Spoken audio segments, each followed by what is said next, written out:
Vicky, it's always lovely to see you at these events, I've got to tell you. And I'd love you to talk to me about your plans for DIVA. Tell me about the column you're going to write and what your hopes are for the magazine. So I'm excited to be a new columnist. Obviously the first edition's just come out, so my first column's in it, and it's exciting to see it kind of printed on the page. Sure. I think my goal for my contribution to DIVA is really just to encourage people to be themselves. Sure. To encourage them, they don't have to choose between different parts of who they are, that you can be original, you can break the mold. Right. I guess for me personally, I've broken the mold on being Christian and gay, as have so many other people of faith, in the LGBT community. But I just love encouraging people to be who they really are. Now, what experience did you have with DIVA magazine? Did you grow up with the magazine? Because it's over 20 years old. Do you remember the first time you actually read a copy of it?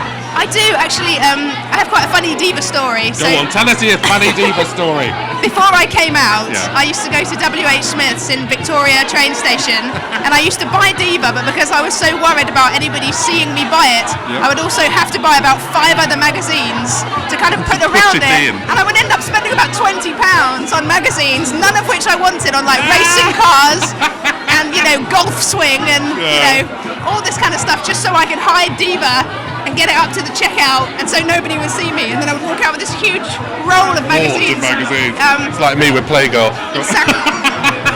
But the magazine played such a big role for me in letting me know that there is a community out there, that there was a gay community out there for me to come out to, and that just means a huge amount. When you're in the closet, you're just wondering who's out there, what's life going to be like, and it showed me that there was a world, a community, and I think that DIVA is a lifeline for so many gay women out there and bi women who don't have any other way of looking in and seeing what they can join. So I think it's a really important resource. So it's quite an important heritage, isn't it? Yeah. And quite a responsibility, I suppose. But I know you've been writing your autobiography.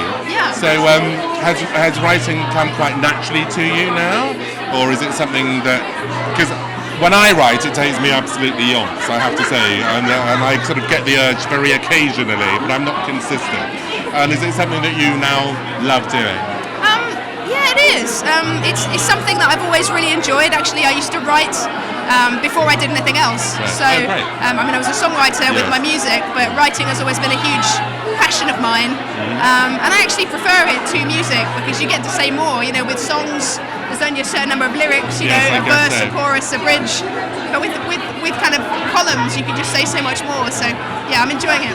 Good. And what's to come for you? Because with all of your fans from your singing career and now writing, what are your aspirations moving forward?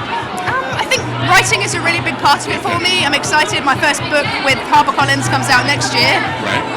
And then, obviously the column here, and I'm going to be writing in a few other places too. So, I just want to really hone my craft as a writer and learn how to be the best at it that I possibly can. Well, I can't wait to read the new column in the new magazine, and all the best with it. And I know everyone's thrilled that you're working for DIVA. Oh, thank you very much. And all the best. Thank you very much, Jonathan.